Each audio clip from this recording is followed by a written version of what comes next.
Goodness gracious! Usap, ano? Tara? Ano ba yung pinagbobolongan niyo dyan? Huh? Dynamic Philippinism? What a big word! Welcome to a new episode of Usap, ano? Tara? Tara! Wait guys, so ano nga ulit yung word? Dynamic Philippinism! Wow! Dynamic Philippinism. Yes. Have you guys ever heard of that? Grabe! Hindi ko alam yun! Parang naka-uniform pa tayo. So, Pero what is dynamic Philippinism? actually, I heard na yung dynamic Philippinism, meron siyang 3 contexts. Tatlong categories yan, guys. And if we try to go into each of them, yung first one doon, ang sabi nila parang historic context. And from the word itself, history. So, nagtatay back down siya sa history nating mga Filipinos. Yung pagiging respectful natin sa elders, yung gamit ng po and opo. Gumagamit pa ba kayo nun? Siyempre naman! Medyo. Of course. Kuya Frank, hello po. Ang galang mo naman! Kasi nga, ganun nga kasi yung Filipino culture natin. And aside from that, yung bayanihan, yung may ganun pa ba yung nag-aano ng bahay kubo sa likod? Para lang Bihira na lang. Usually Wala- provinces, yung ginagawa province. nung ano. Okay, so speaking of that, kasi di ba syempre nasa Manila tayo. And we all know and we are all aware na yung country natin medyo nag-progress na tayo ng very little bit.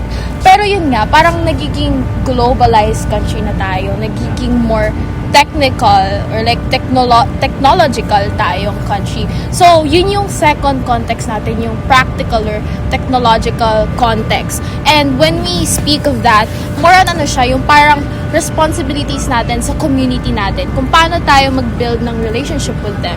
And also yung citizenship natin as Filipinos. So, more on ganong context siya, kung paano tayo makipag-interact, socialize, yung ganon.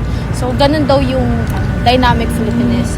I think I have an idea kung ano yung third context. Ano yan? Parang, oh Clue. my God. Gusto niyo ba ng clue? Yes! It's about educational and institutional. Galing mo talaga po! Parang Okay. Kabog! Oo, parang pumasok bigla sa utak ko ano eh. ba yan? So, yung educational and institutional context, just to make it simple, is basically, ito yung mention mo ng how, what is Filipino, or dynamic Philippinism rather, yun yung pag-embed nito sa institution, which is National University, and hopefully to other university as well. Ito yung pag-embed ng pagiging, yung pagsasabi nga ng po at opo, as well as yung pag-progress ng Filipino culture din, and yung pagtuturo nito overall sa mga Filipino students especially. So, sa palagay niyo ba na natuturo naman sa atin yon? I think, Parang dala-dala naman natin. Parang kailangan I can natin identify magbigay ng myself. that. Parang principles. Hello guys, we are Dynamic Filipinos. Okay, well, let's go to our next topic, I think. The principles of dynamic Philippinism. May ganyan pala. Parang Yes, tinatanong syempre ko kayo naman. kanina. You guys didn't Actually, know. Nakapasok lang sa utak namin. Well, actually, may 6 na principle of dynamic Philippinism. Ang dami pala. Okay, simulan mo na yan. Denmark. Alam mo yan. Oo, Nananahimik alam si niya yan. Kuya. Una Parang yan. prepared siya today. Yes. Parang kailangan niyang nag-iisip pa si Kuya. Opo. Okay, so ano ba muna yung unang principle? Siguro yung unang principle is patungkol sa internalizing all that is best in the Filipino. Okay. Anong ibig sabihin nun? Ang ibig sabihin nun ay ang pagiging Pilipino ay hindi nadidefine sa isang definition lang dahil sa colonization. Okay. Ating kultura at identity as a Filipino ay embedded with European influences. Okay. Katulad ng Like yung sa Spain, di ba? Kasi katulad ng Spain. Yeah. At ng Asian influences. And kasali rin ang Sa Amerika din, no? I think. sa Amerika din. Colonized din tayo. Kaya ang dynamic Philippinism ay ang pa-explain na ang ating kultura ay diverse ngunit totoo.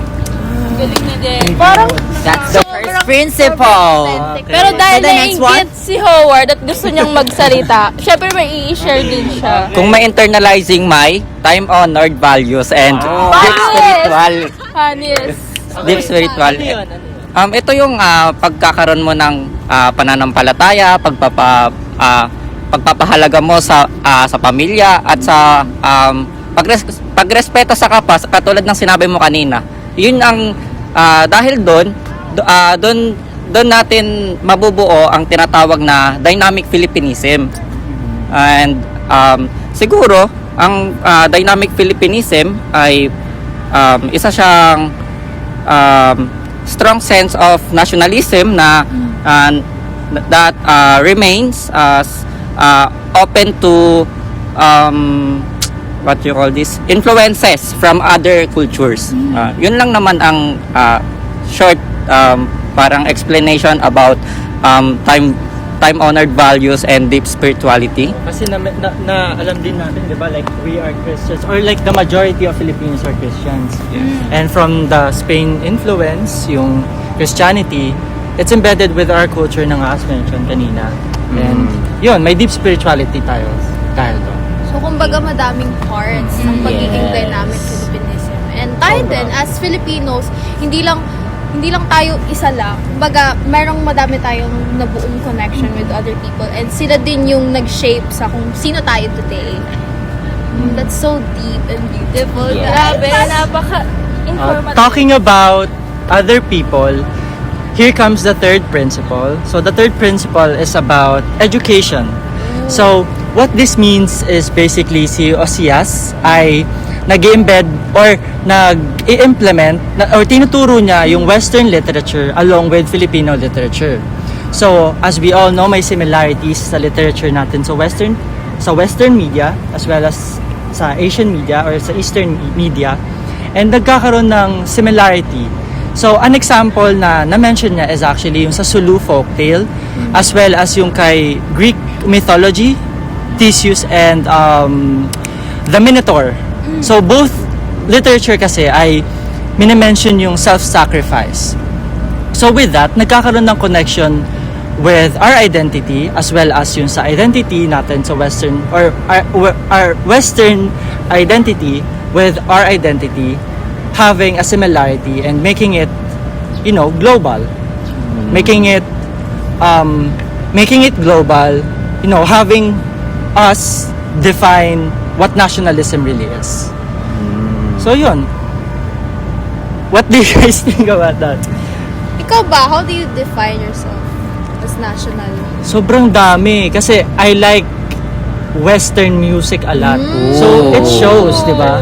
Yung Western. way ni Osias ng pag-i-implement ng education with Western literature as well as Filipino literature, it's very prominent sa mga modern Filipino students like me, which is very influenced by Western music and Sino Western bang artist media. yan? Alam mo si Daniel Caesar.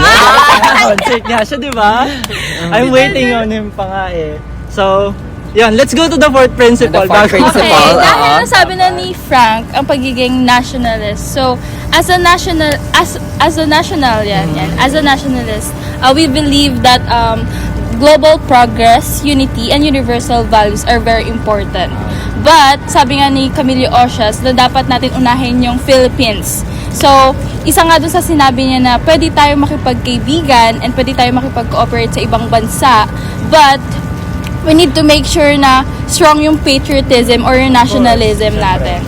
But, he also warned us na kapag hindi siya strong, pwede tayong sakupin or pwede tayong ma-danger ng iba't ibang malalaking country. So, ayun, na kailangan natin na dapat mapanatilihin natin yung iisang identity natin na dapat ma-stay natin yung culture natin, yung values natin, and of course, yung kalayaan natin bilang isang Pilipino. Well, being like a global country, kailangan natin open sa mga- mapanatili yun. Okay, yes. So actually, I have have something to add to that. Kasi ito, very important principle din to. Kasi medyo similar to with that, with what you said. So, yung democracy kasi and yung patriotism natin, yun yung parang strong will natin to dedicate ourselves sa country natin, which is also similar to what is about mine, yung democracy nga kasi. Since Dynamic Filipinism is about Filipinos, yung culture natin, syempre it's important to know na and to also be aware na yung country natin or our country na democratic. So it means na meron tayong free will. Meron tayong free will to choose or to vote whoever we choose to give position, yung mga president natin, yung mga basta yung mga nasa government, yung government officials. So with that, parang we also share this responsibility to adhere to those policies. Kasi by adhering to those policies, laws, and rules, parang we ourselves are we are allowing ourselves to have that characteristic of being dynamic Filipinism. Kasi nga parang meron kasing nagbubuong relationship kapag tino-trust natin yung officials natin and nag-a-adhere tayo sa mga rules na binibigay nila. So parang ganun yung relationship. And with that, yun nga, parang Very timely nung topic na actually, principle na yan, no? oo. Parang sabi It's nga about dun sa government nabasa ko na officials. progress is important but the nations comes first muna. Wow! Grabe naman sa nabasa na yan. Saan mo hinugot yan? Parang alali noon. So, ayun. Okay, well, it goes sa last. Sa last na principle, which is the involving internationalism. Okay, what is that? The age of internationalism was a period when people sought for freedom, happiness, and progress, while Filipinos should maintain a strong sense of national pride and Pride. democratic values. Yes. While they have to be open-minded and adaptable in changes and opportunities, while ensuring future generations can still strive in modern world. I think that's very, Yeah. Filipino, to be resilient, I no? really love that. Kasi parang no matter the circumstance in the Philippines, parang we still carry that pride. Yes. Filipino pride!